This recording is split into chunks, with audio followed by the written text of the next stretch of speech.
Om Bhurabhuva Sveta Saviturvarenyam Bhargo Devasya Dhimahi Dhiyo Yonah Prachodayat.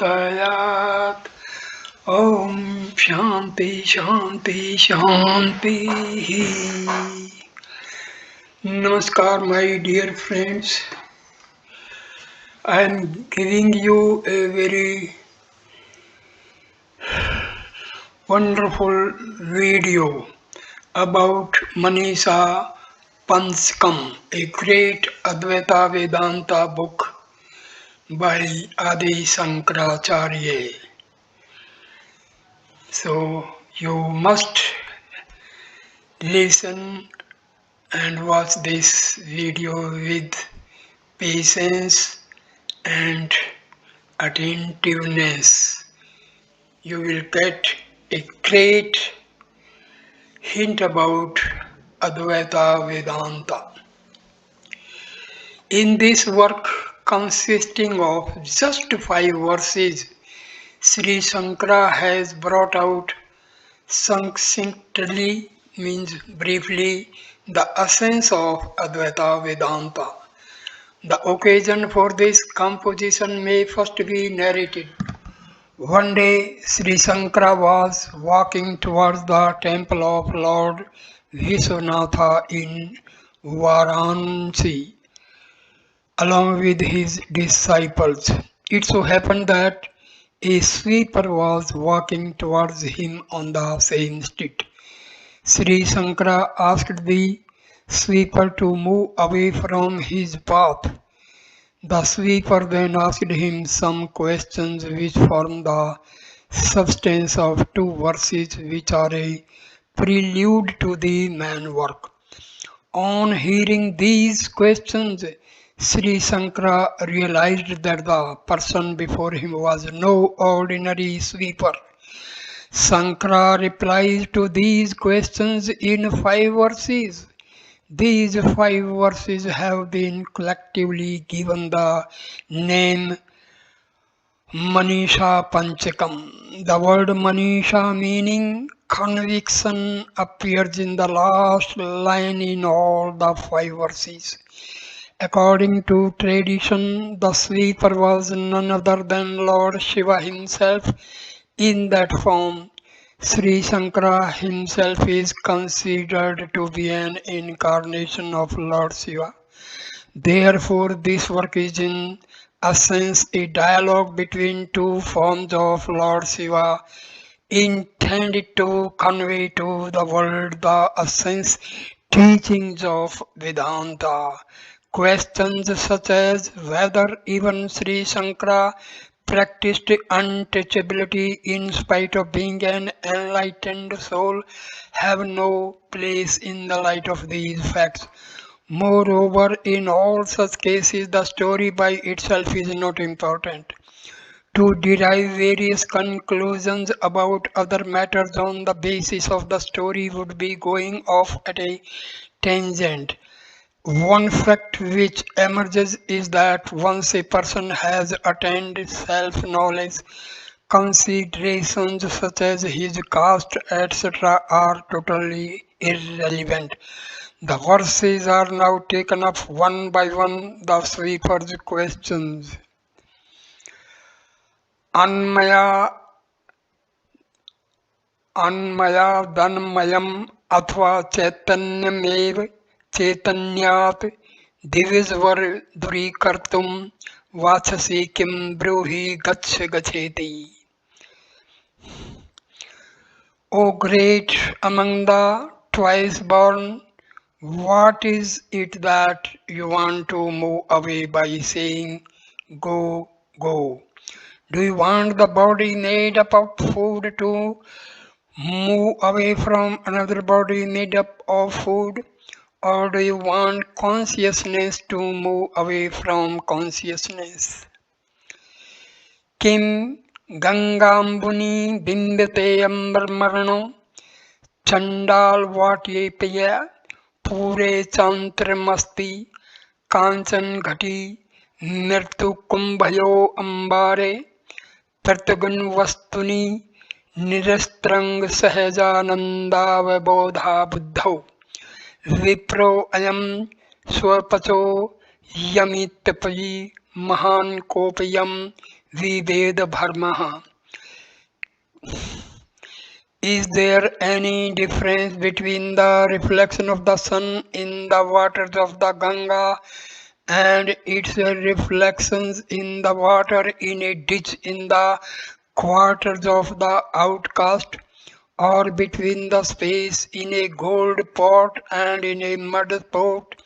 What is this illusion of difference in the form? This is a Brahmana and this is an outcast in the indwelling self, which is the ripple free ocean of bliss and pure consciousness. The indwelling self, which is identical with the Supreme Self, whose nature is bliss and pure consciousness, is the same in all creatures. As the Bhagavad Gita says, the enlightened see the same self in the Brahmana endowed with learning and humility, the cow, the elephant, the dog, and the outcast. Sri Shankara answers, Jagrat Swapana Susupti Su Saputtara Ya Samvidujabhrate या ब्रह्मादीपी प्रलीकांत तनुसु प्रोता जगत साक्षिणी सैवा हमने च दृश्यवितवती दृढ़ प्रज्ञापि यस्सास्ति चेत चंडालोस्तु स तो दिवजोस्तु गुरुरीतेषा मनीषा मम.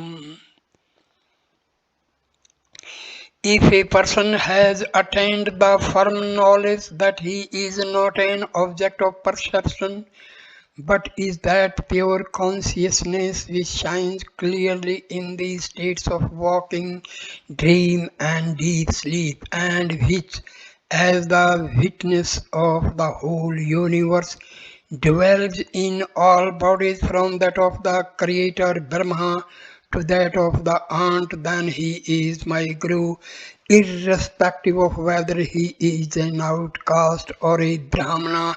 This is my conviction.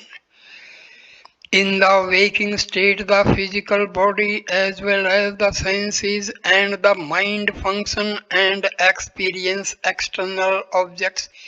In the state of dream, there are no objects and the body and senses do not function. But the mind creates objects and events and experiences them. In deep sleep, even the mind does not function. In all these three states, consciousness is present. In the first two states, the presence of consciousness is obvious because of the experience of external objects and the creations of the mind respectively. It may appear as if in deep sleep there is no such experience, but it is the experience of everyone that on waking up he remembers that he slept happily and did not know anything. Remembrance is possible only of what has actually been experienced previously. It therefore follows that consciousness existed during deep sleep also, and that it was because of this consciousness that happiness and ignorance were experienced. This consciousness is thus the witness of all experiences as well as the absence of experiences. This consciousness is the self that dwells in every living being. Everything other than this consciousness is an object. The external objects are objects of experience for sense organs. The sense organs are objects for the mind. The mind itself is an object for the consciousness or self. Thus the self alone is the subject and everything else is an object of experience. The person who has realized that he is the self and not the mind or the senses or the physical body is an enlightened person. Such a person is the Guru for the whole world.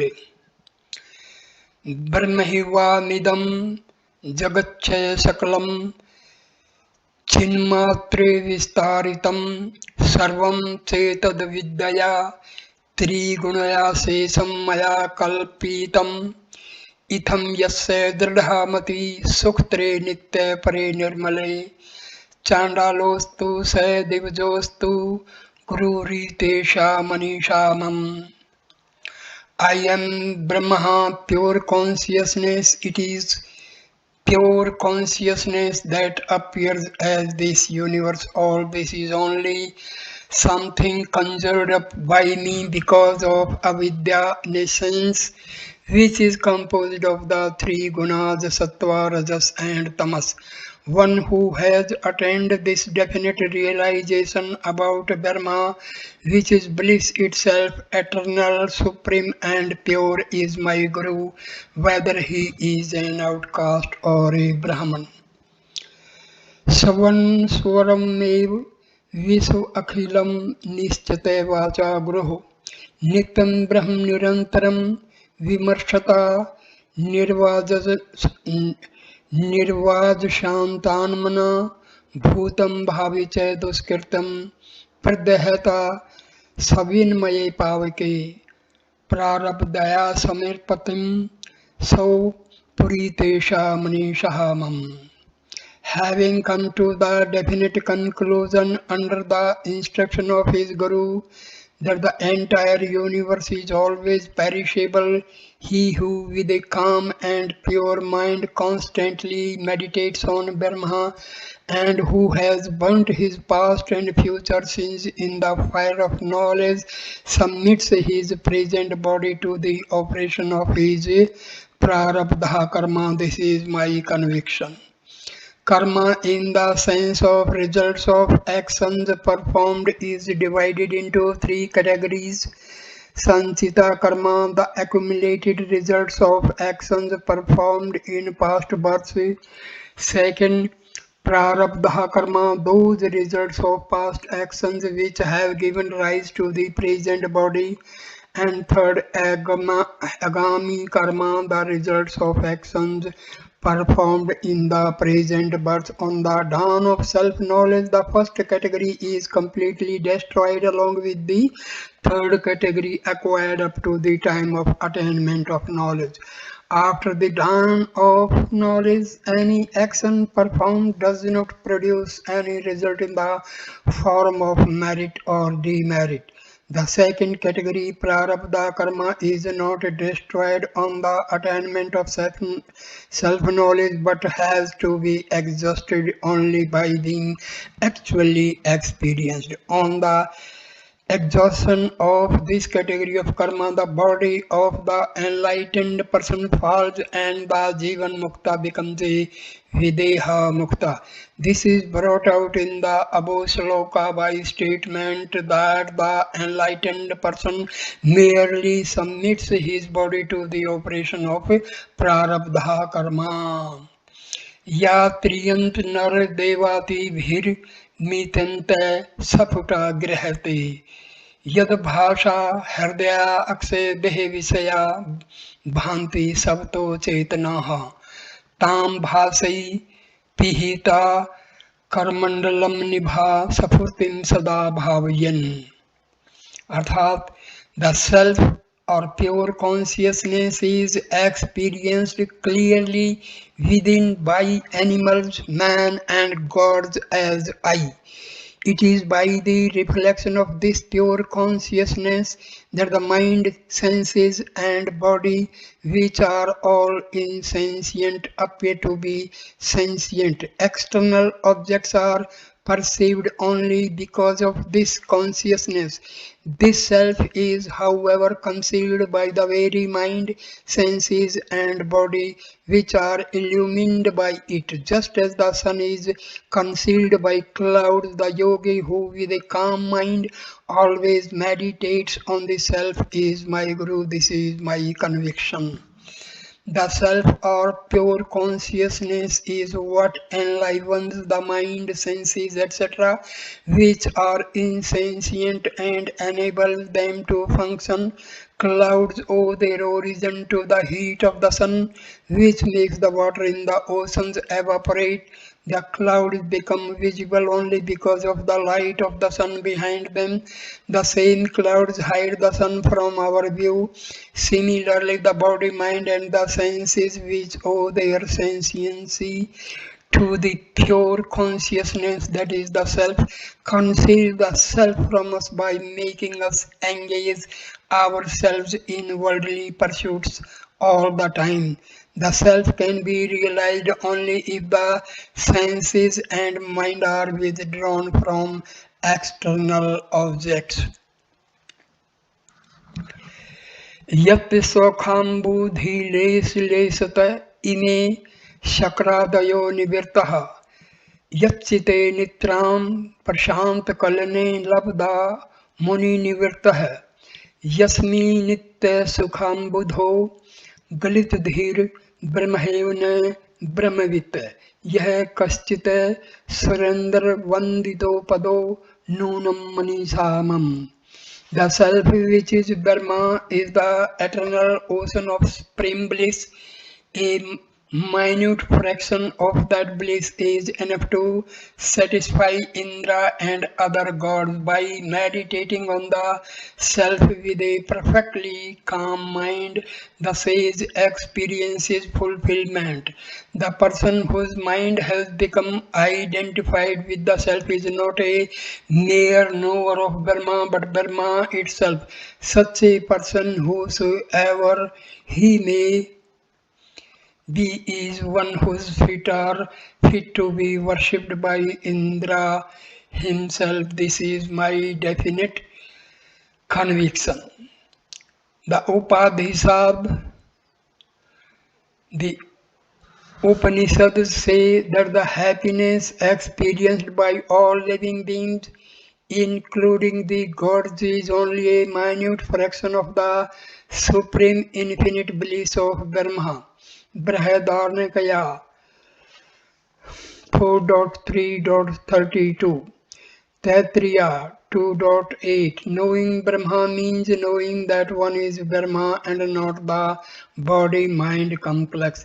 He who attains this knowledge is Brahma itself. Mundaka 3.2.9. Thus knowing Brahma is the same as remaining as Brahma. It should be noted that this is not the attainment of any new state. Everyone is in reality Brahma even when he is in bondage and looks upon himself as a limited human being. Liberation is nothing but the removal of the wrong identification with the body-mind complex by the realization of his real nature as the infinite eternal Brahma. A rope is mistaken for a snake in dim light, but when it is examined with a light, it is found that there never was a snake and that there was only a rope all the time.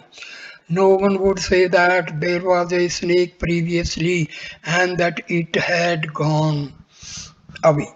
Similarly, when a person realizes that he is not the body-mind complex but Brahma, it follows that he was always Brahma and that only the wrong notion about himself has been removed and nothing new has emerged. Thus, there is no real bondage, but the individual jiva thinks wrongly that he is in bondage due to ignorance of his real nature.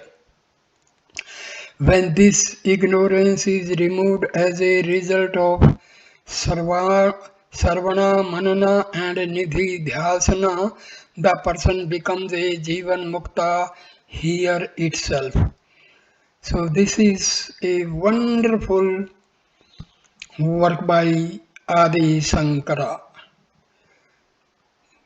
Please share this video to maximum people. They should know the reality of the self, body, mind, ego, etc. By going through this video, you will understand the basic meaning of Advaita Vedanta. This is so nicely explained and described by Acharya Shankara. So my dear friend, thank you for watching this video. Please like, comment and share the video and subscribe the channel. Thanks a lot my dear friends. Namaskar.